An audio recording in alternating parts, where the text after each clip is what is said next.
And we know it's not going to happen tomorrow. You are of no use to us any longer. You never have been. And we have tolerated you until we can't tolerate you any longer. What do you think of black people? I don't like them. Why? I really don't. Because I just think that they're always looking out to make trouble. Come on, Jim, let's get right up there.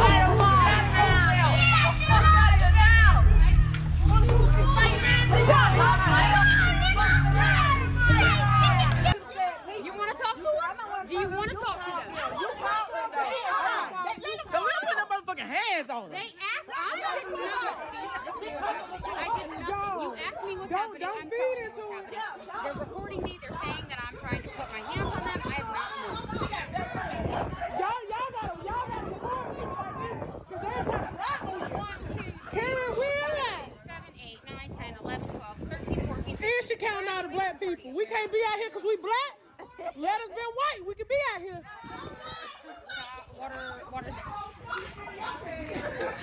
Now they're saying that they can't be out here because they're black and it's a party.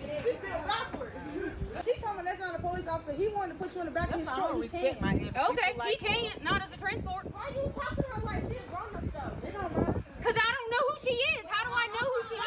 I'm her child. Who you was yelling at? I'm her child. That's who I am. But Karen, hush. I don't care. I was not mean to begin with. Yeah, because we ain't finna feed into Karen bullshit. I was not mean to you. No. You in line. You seriously mad because we cleaned off your sidewalk?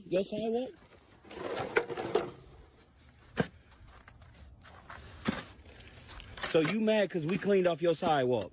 Don't trespass that line. I don't need anything. I could We're helping you. We're like, you mad because we cleaned off your sidewalk?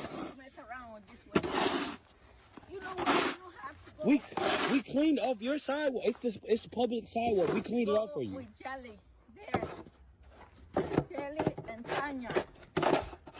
Hey, Are you that upset? What would Jesus do? If you're a real Christian, you have to be. I don't. No, I Call the police. Yes, I will. So you calling? What are you calling the police for? That's trespassing property. Put them on speaker. This is the sidewalk. This is a public sidewalk. Put them on speaker. This is a public No, sidewalk, call man. them, please, call I don't know if you own this home, but it's a them. public sidewalk. Get out of my way. Y'all, she calling the Get out of police my because way. we did this part of the sidewalk and she just shoveled the snow back onto the sidewalk. She upset because we did the public sidewalk. Is this neighbor here, Jay, Yeah. and somebody else that I don't know, bothering me and Tell them what we did. huh? Tell them what we did. No, don't say nothing, Jeff. Don't say nothing. Turkey thing. Yeah, I And we ain't doing nothing but doing no driveway, man. It's crazy. She called the police because we did the public sidewalk and she said we trespass. correct. Go. They'll come faster if you say it's too. There is a pattern, and once you see it, you can't unsee it. Someone walks up, starts the problem, throws out the disrespect, maybe a shove, maybe a slur, maybe just that look that says they expect zero consequences. And then the exact moment, the black person on the receiving end decides they are not taking it today, the whole script flips. Suddenly, they are the aggressor. Suddenly, they are the threat. The phone is out, the voice is shaking, and the call is already going through. Not after genuine danger, not after things spiral out of control, immediately, like the reaction was the plan all along. And that right there is what this channel is dedicated to unpacking. Because this isn't one clip, one incident, one bad day. This is a pattern playing out across America, being recorded, going viral, and demanding to be talked about. Welcome. If this is your first time here, you landed on the right channel. This is the space where we break down what's actually happening to Black Americans, the moments the mainstream glosses over, the stories that get buried, and the ones that deserve a real conversation. Before we dive into today's clips, drop a comment and tell me where you're watching from. And if this kind of content matters to you, hit like and subscribe so you never miss the next one. Let's get into it. Listen, oh y'all about to get sued because y'all harassing us now. Y'all see a car that's broke down and y'all didn't come over here and ask no questions. You talking about what he said? You cousin him call. Can I explain without you interrupting? So at the end of the day, it's a hybrid. So the car broke down. So what did he want us to do? You can't move a car. Okay, talk, man. Okay, so he called. This is private property. They have the right to dictate who is on this property. We do not have any discretion over that. If he wants you to leave, you have to leave, and I can't control that. But here's the thing. I understand your car's broke down, right? There's nothing you can do about it at this moment until the car can start again, correct? Correct? Baby, you was just, one of y'all was just here. Somebody was just here. Listen, 3 people was just so here. we're trying to figure out how we can help you get the car off the property. I'm not here to make But everything we not worse. saying that, ma'am. What we stating is his motherfucker already knew that once a car just broke down when the police just left because the situation just happened. Exactly. So we understand that. We understand that, but we already right here. So we trying to get off their property. You get what I'm saying? We're not trying to make nothing worse than what it No, is. I called because I don't think he lives here. I saw him unlocking the door and it didn't look right. I've never seen him before and he made me uncomfortable. I just don't feel safe with him here. All right, ma'am, we'll take care of it. Marcus Thompson wasn't just any new tenant. He was 43 years old, with 22 years in law enforcement, and 4 months earlier, Boston had appointed him chief of police after a national search, the first black chief in the department's history. City council approved him unanimously. The mayor personally backed him. Even the police union supported him. He'd spent decades reforming units, lowering use of force incidents, and rebuilding trust across the city. This wasn't symbolic power. This was earned authority. On a Tuesday evening in May, Chief Thompson was doing something completely ordinary, moving into his new apartment. Keys in hand, boxes with his daughter's name written on them, just trying to get settled before another long workday. But someone was watching. His neighbor saw a black man unlocking a door and decided he didn't belong there. When Thompson stepped into the hallway again, she blocked his path and questioned him. He stayed calm, tired but controlled. He told her he lived there. She didn't believe him. She threatened to call the police. That's when he made it clear. He identified himself. He showed his badge. Boston Police Department, Chief of Police. A position with more authority than anyone else in that building. For a moment, everything stopped. She froze. She stared at the badge. She understood exactly what she was looking at. And still, she decided it wasn't real. 2 minutes later, she picked up the phone anyway, and that decision changed everything. When officers arrived, they already knew who lived in that apartment. They knocked anyway. Chief Thompson opened the door with keys in his hand, his badge still on his belt, boxes stacked behind him. The explanation took less than a minute. The call wasn't about a crime. It was about disbelief. Disbelief that the badge was real. Disbelief that a black man could hold that position. I think black people are way more racist towards white people in this country than the other way around. Now they are. Today, because when... and America, by the way. Oh, yes, I'm saying, because if you're talking about now, today, in terms of like what I've seen on the internet and what I've seen with these DEI roles in industries and businesses, all of a sudden, when white people are going, I can't apply for that job. That's racist in itself, but the whole DEI movement. It is, but white people are going, I can't apply for that job. I can't do that. I'm not allowed to go and be an actor. And black people are also black going, Americans are the only group that fights back against white supremacy. No other group fights back against white supremacy. Every other group tries to like thread the line and like not say too much. You go through Vivek Ramaswamy's comic section and it's just white people telling him to go back to India, that they don't want him here, calling him a G. You go through FBI Director Kash Patel's comic section on Twitter and it's them doing the same thing, telling him to go back to India. He shouldn't be here. He shouldn't have the job. He's DEI. You know, we're the only, even like the Indians don't fight back, the Hispanics don't fight back, the Asians don't fight back. Black Americans are the only group that fights back against white supremacy. Like, it's always been like that. I think it will always be like that. And that's just what it is. Like, no one else does, like, everyone else just, like, puts their hands up and says, okay, cool, you're white, so this is just how it has to be. It's just, it's awful to see. Because I was just looking at Kash Patel's comment section this morning, and I'm just like, why is he just letting white people talk to him like this? But then again, on that side, you know, that's what you have to do. You have to just let white people just I've berate never seen a you group of and black people destroy hunt you and down tell a you ain't innocent shit, white and you male don't say and nothing lynch back. him because he whistled at a black woman. I've never seen a group of black men and women hunt down a pregnant woman and lynch her, cut her baby out in open because she was white. So even the fact of me just hearing a white person say I got black fatigue is mind blowing. And this all feeds into respectability politics, which I hate. It just makes no sense. Back in the 1950s, the 60s, the 40s, the 30s, black people were on their best behavior. They dressed up in suits, they were respectful, and they did everything pretty much by the book. But guess what? Black people got lynched at high rates still, right? You know what I'm saying? Even when we were on our best behaviors, it didn't matter. But anyway, man, I'm gonna be showing y'all some real black fatigue today. I came across this video of this black child expressing his black fatigue, bro, and it was heartbreaking. Good evening, members of the school board. My name is Jefferson McClellan. My address is on file with the clerk, and I am an 8th grader at Gainesville Middle. Tonight I want to talk about a serious issue at my school. Monkey. The only game a white person can beat a black person at is hangman. These aren't jokes. These are misunderstandings.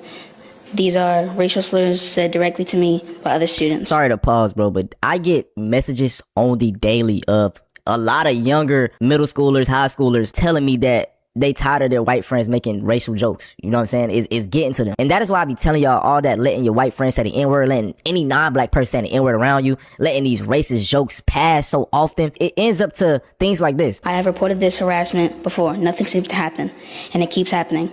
Recently, after being told, shut up, I reacted. I hit another student for that. The school acted quickly. I was suspended for 3 days. I'm not standing here saying what I did was right. I'm here asking why. Why when racism is directed at me, the response is slow or silent. But when I react to it, the response is immediate and clear. Like Malcolm X stated, bro, if I'm a sheep, is the sheep bad for letting the wolf eat him? No, he's going to do everything to not let that goddamn wolf eat him. So if he got to fight, he got to scratch, he got to claw to get his way up out of there, be violent, how is he wrong for that? Like I said, man, these people only see the reaction, never the beforehand. They're poking the bear, they're poking the bear, they're poking the bear. As soon as that bear reacts, then they want to record and take the picture and then blame you for how you respond. Asking for special treatment, I'm asking you to stop allowing people to hurt me, to provide the same safe learning environment to me that is seemingly so easily afforded to others. When racism goes unchecked, it says that it's acceptable. Y'all, this is the thing too. I'm sorry to keep pausing. What you gotta realize now is people will call you sensitive. I get this a lot. People say I'm race obsessed. And I'm not gonna lie, it used to bother me, but I am race obsessed. I've been doing so much reading, so much research, and just looking into things, and you'll realize that race is rooted into everything. I live in a neighborhood like with the HOA. Do y'all know why HOA started? Because of racism. Do y'all know why America doesn't have universal health care? It's because of racism. Terms such as master bedroom, slavery, mother effer, slavery, racism. Even just bringing up like everyday phrases or terms that we use. Blacklist, whitelist, blacklist, back. Sir, I'm stopping you, sir. Sir, I'm stopping you. Am I being detained? Yes. For what? I'm telling you. Come here. For what? Come here. I'll talk to you. Come here. Why are you grabbing? Just talk to me. Why are you grabbing? Because you're being stopped. He's okay. He's okay. He's okay. For what? You're being stopped. I'm going to talk to you. For what? Okay, listen, sir, I'm going to talk to you. Just calm down, because I don't want to keep doing this. Just stop. What am I being detained for? All right, I'm going to tell you why. Can you tell me right now? Yes. Just stop right now. You keep trying to pull. All right? You going to stop? My man, when we came up, all right, as soon as you saw us, you looked back twice, correct?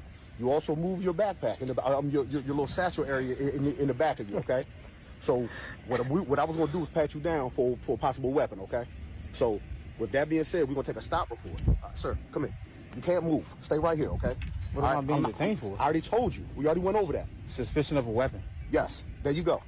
So you don't need to move no more. You're being stopped at this point. You asked me if you're being detained. You are detained. Yes. Okay. So this is what we're also going to do. We're going to take a stop report for numbers. Okay. You got the ID on you? No. You have no ID? No. Okay. You gonna give me your name, information? No. So we put a report for the report? No. So you don't want to give no information? No. Okay. We'll take it down at 4400. You're gonna be John Doe. Okay. Just to let you know, sir, we're gonna take a report saying why we stopped you. Okay. Do you understand the words that I'm saying? Yes, sir. Copy this. You're free to go now, sir. Thank you.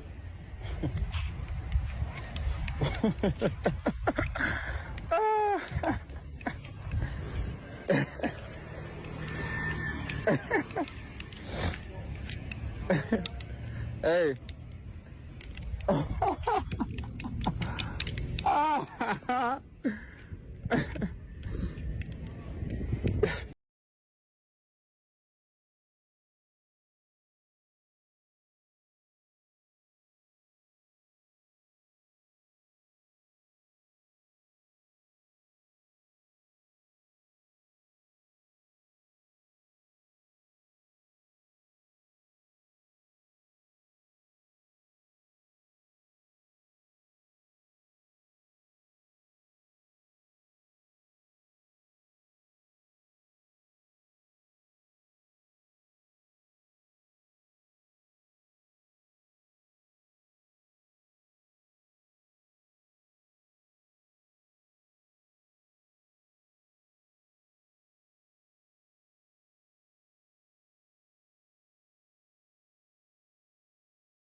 beating, robbing, pillaging from people and turn around and tell everybody else that they're the thieves, the robbers, and the pillagers. You bomb neighborhoods, you poison neighborhoods, you use physical, mental, and chemical warfare against an entire group of people, and try to use every single method in order to destroy said community in which the people live in.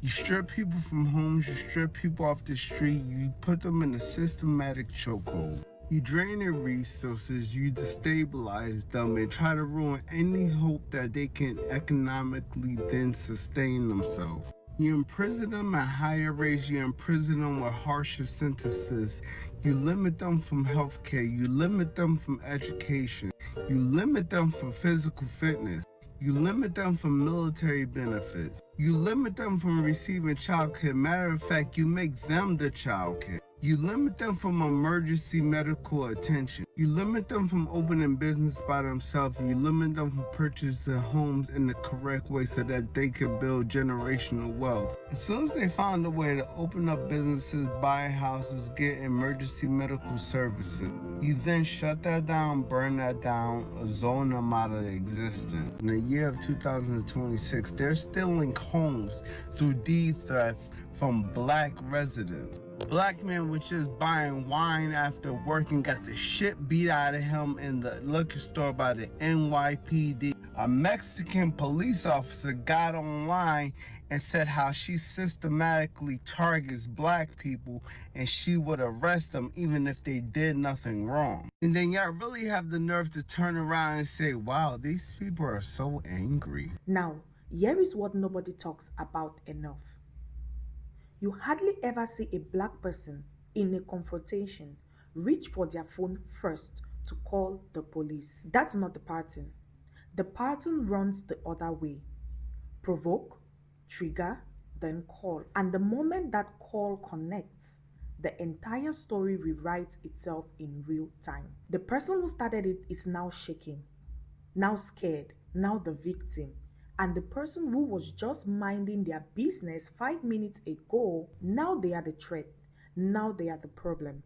And the more you watch these clips, the more you realize this isn't random. This isn't just people having bad days. This feels learned, repeated, almost rehearsed, like the script that gets pulled out the moment someone decides they don't like what they are seeing. But here is where the story takes a turn. Black Americans are not backing down. They are not shrinking. They are not accepting the intimidation. You see them in these clips standing firm, composed, looking the aggressor dead in the eye and saying, "You will not bully me. You will not silence me. I know my rights. I know who I am." And I want you to take a second to acknowledge how much courage that actually takes. Because it's not just courage in the moment, it's courage knowing what the stakes are. Knowing that even if they make that same phone call, the system don't always rush to their side the same way. Knowing the odds aren't always even and choosing to stand anyway. Sometimes I genuinely sit with this and ask myself, why do this keep happening? Why does it feel like Black Americans are constantly being tested, provoked, targeted? Is it fear? Is it conditioning passing down through generations? Or is it something deeper? An insecurity? A trigger that goes back further than any of us want to admit? Because let's be honest, this didn't start today.